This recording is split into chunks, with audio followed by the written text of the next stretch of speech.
And set theory was devised or constructed by a single man, and his name was George Cantor. And of course, he built off the work of other people, but his framework for set theory was an individual accomplishment. And he was actually inspired by a man named Richard Dedekind. And they met in, I think, 1870s, early 1870s. And the work of Dedekind inspired George to write a paper on set theory, or naive set theory, as it may be sometimes referred to.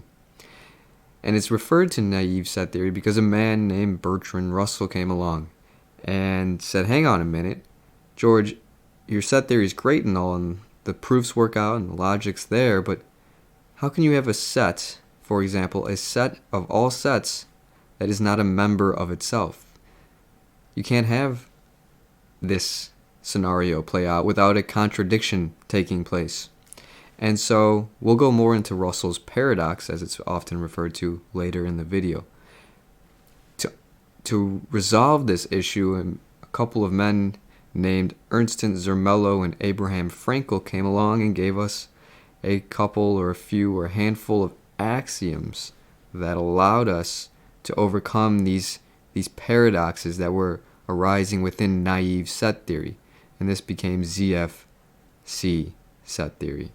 And that is what we use today, and it is intertwined in most of advanced mathematics, and I even take the perspective it should be taught earlier in school curriculums alongside logic and proofs. I've made this case before. We should go arithmetic, then logic and proofs, even if it is challenging and even if it delays a student's ability to begin learning algebra and learning geometry and learning calculus and learning statistics and probability. Mathematics is a way of thinking. It is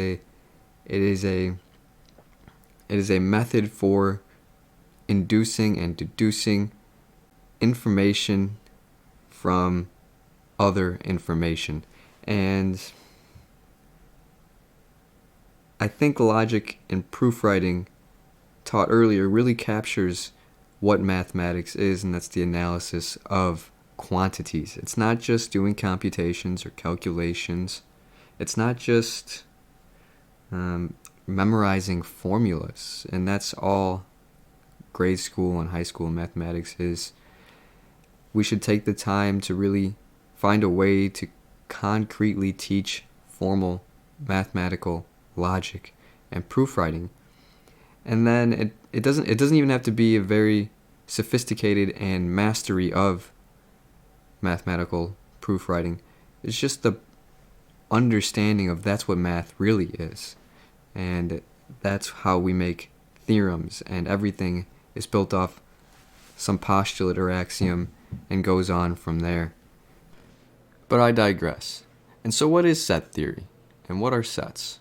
Well, set theory tells us the boundaries of relevancy. What are the values we are concerned with? What range, what domain of inputs, what range of outputs are we concerned with as it relates to our specific expression and maybe its real-world application? And you may have seen this before. You may have seen or been exposed to sets previously where you have a function f of x is equal to x minus 6, x minus 2, a rational expression of any kind. And if for an input 2, it makes this expression undefined. And we could represent this using a set, and that set is x is a member of all real numbers, so any real number plugged into this expression is satisfactory to our analysis, except for, so this bar means and x is not equal to 2. Because when x is equal to 2, our expression becomes undefined. And so we have a set here telling us what we are concerned with as it relates to this equation. And then you may have been exposed to Venn diagrams. In fact, you have likely been exposed to Venn diagrams and understand how they work.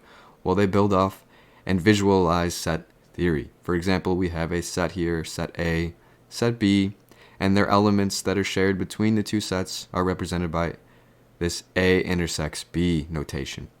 And if set A and set B were mutually exclusive, you could separate these two circles, and then you would have a notation called A union B, where the elements in A or the elements in B.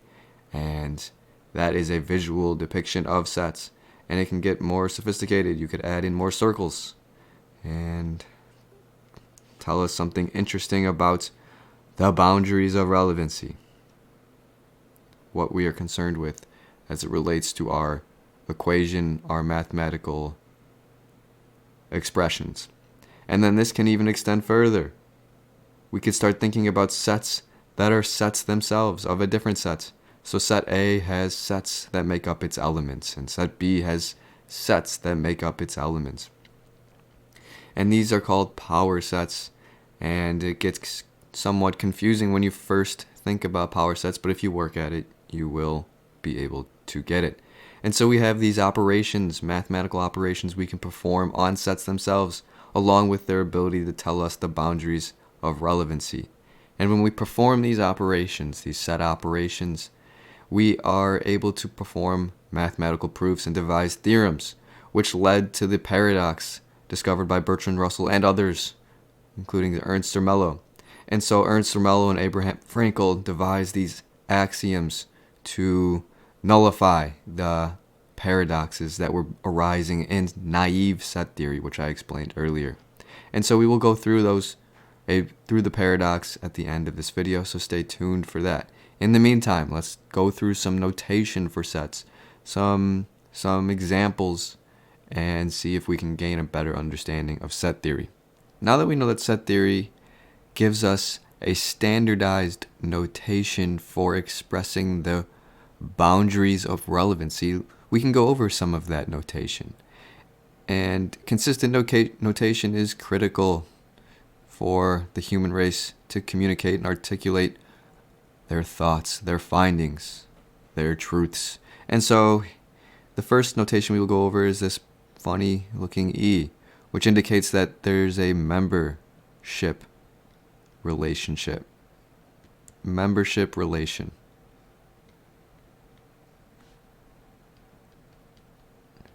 And so we could write our set using this bracket, this squiggly bracket, where X is a member of all real numbers.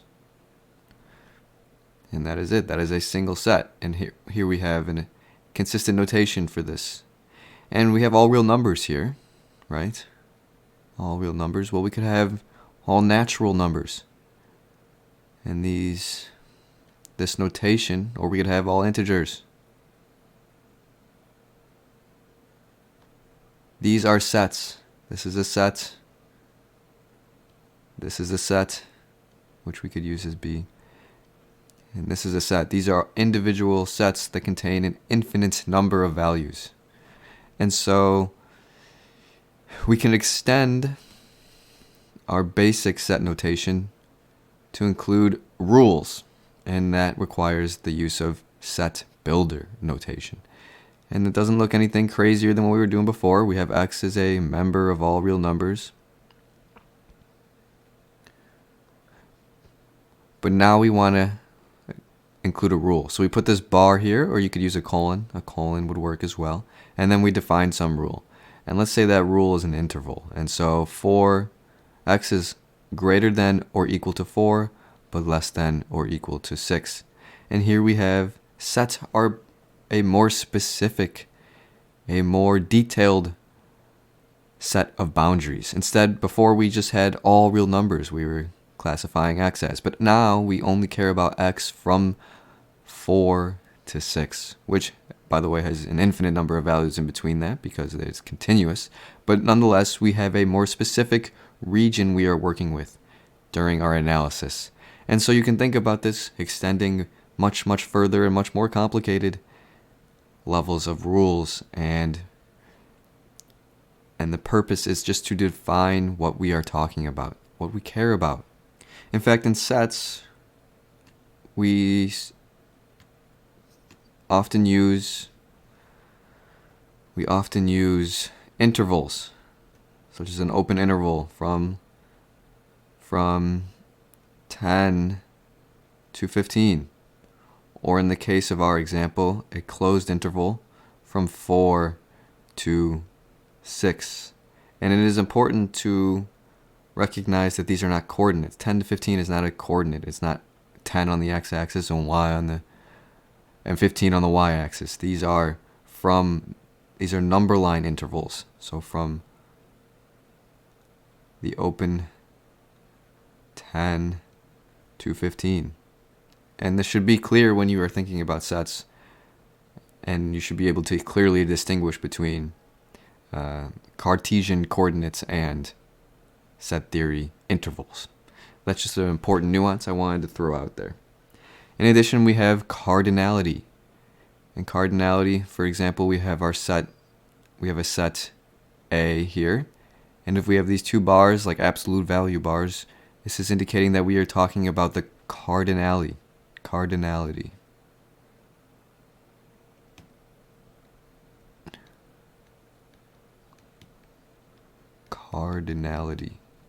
And the cardinality tells us how many elements. How many elements. And if you remember, these elements can be sets for all we know. It could be sets that we are dealing with. But in this case, let's say set A has 5 elements. And maybe it is represented as this.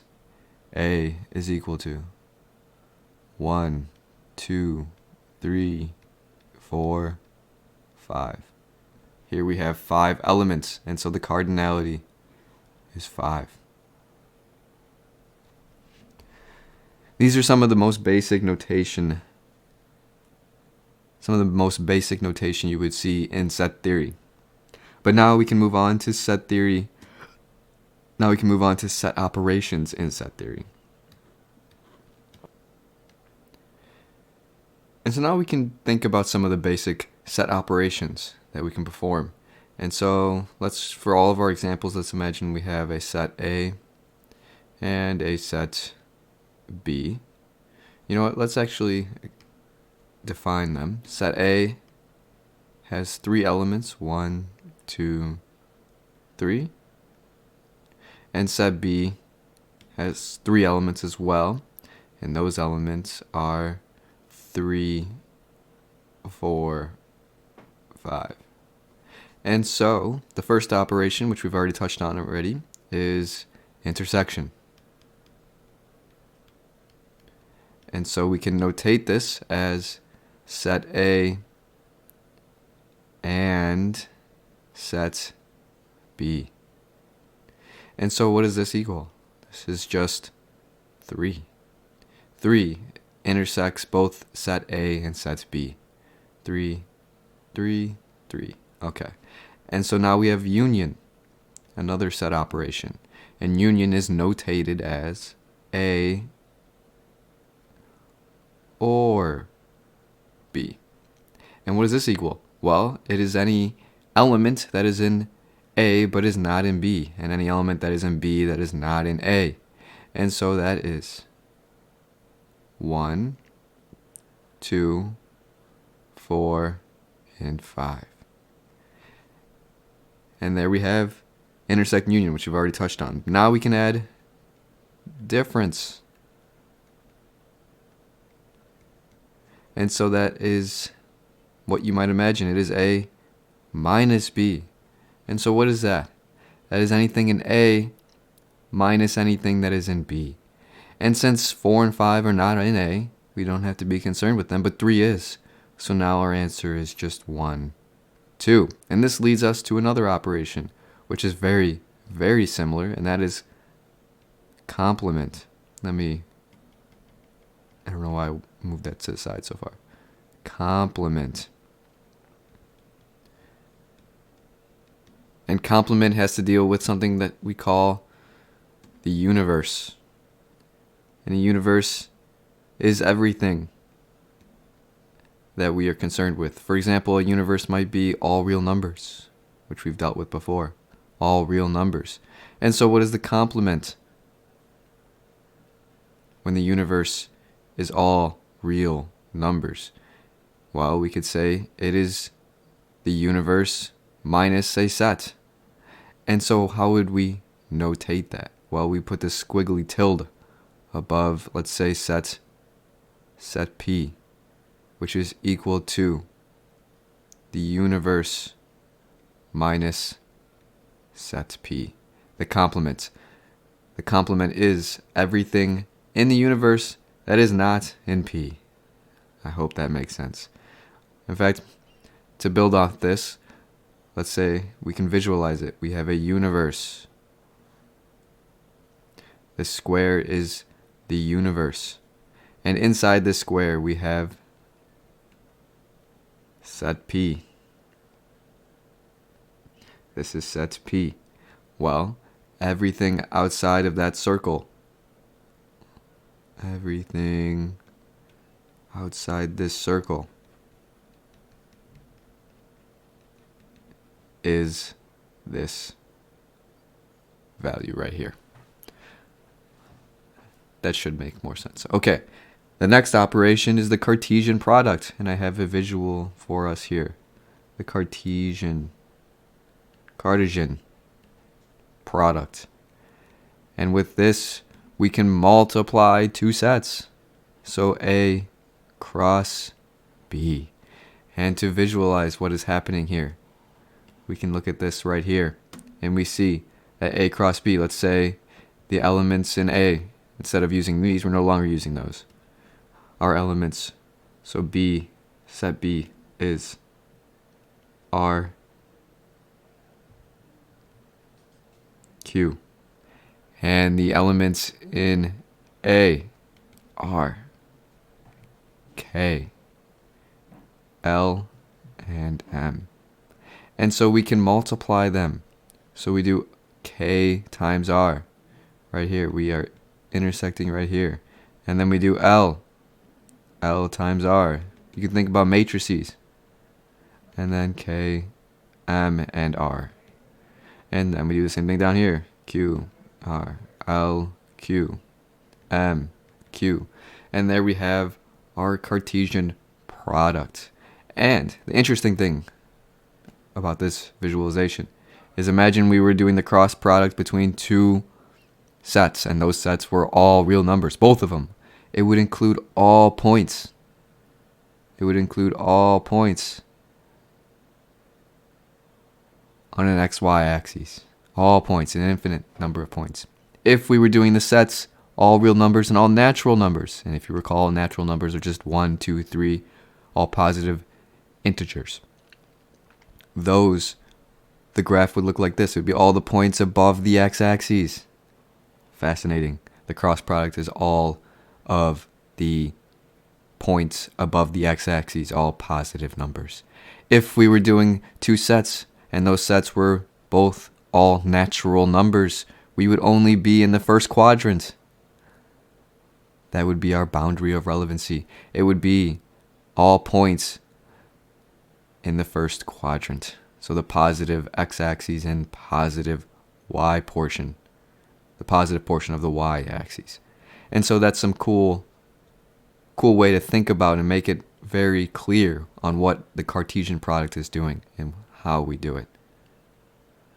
And so now we can move on to another fascinating set operation, and is very, very valuable and frequent in set theory. It is called subset. We can write better than that. Subset. And this notation for a subset is this side U. And you can add this bar underneath to say that the subset is equal to the other set.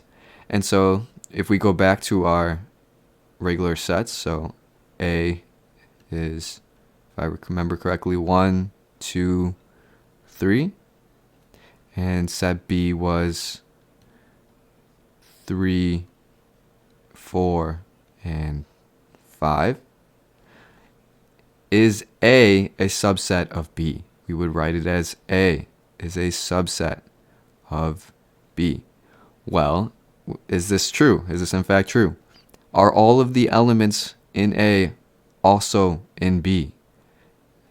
The answer is no. Only one of our elements of A is in B. And so A is not a subset of B. And so we would put a line through it, just like that. A is not a subset of B.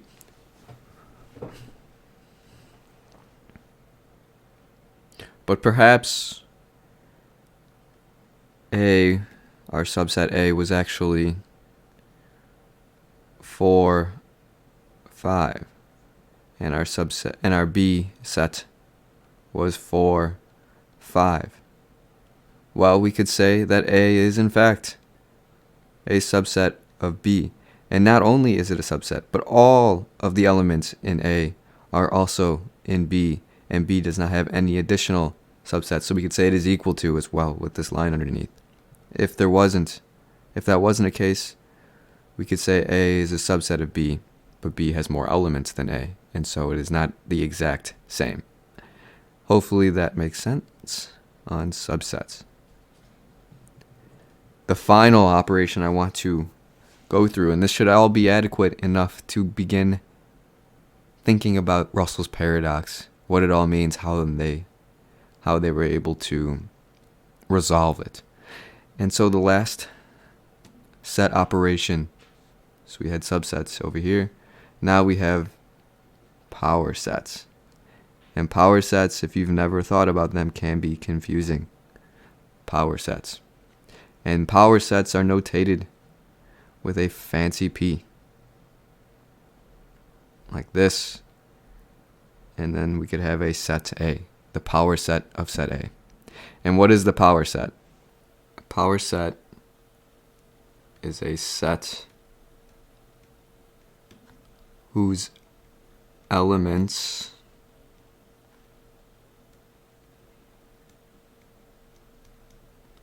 themselves are sets.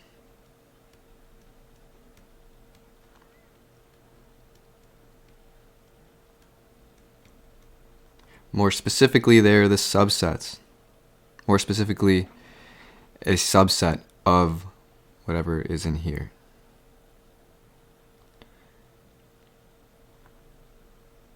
So the power set is the subset of all sets.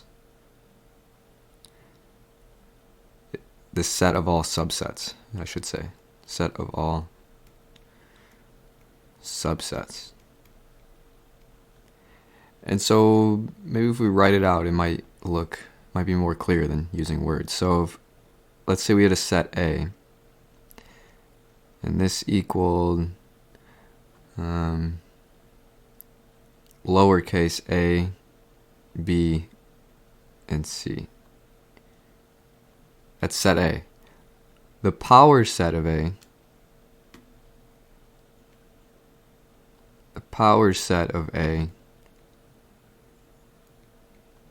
is equal to all of the subsets of this set. That is the power set of A. And so that includes the empty set. That's one. Another would be set A. Another would be set B. Another would be set C. Let's scroll over here. Another would be set AB. And then set AC. And then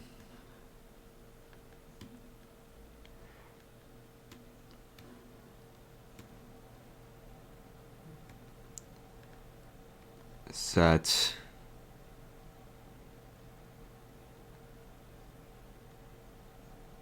BC.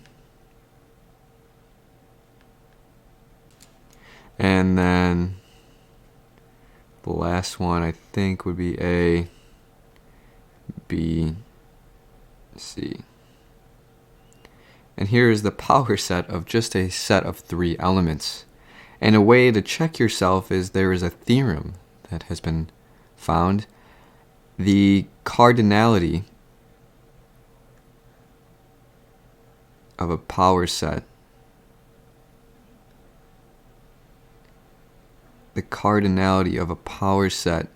is 2 to the n number of elements. And so the n number of elements, and in this case is this, the number of elements.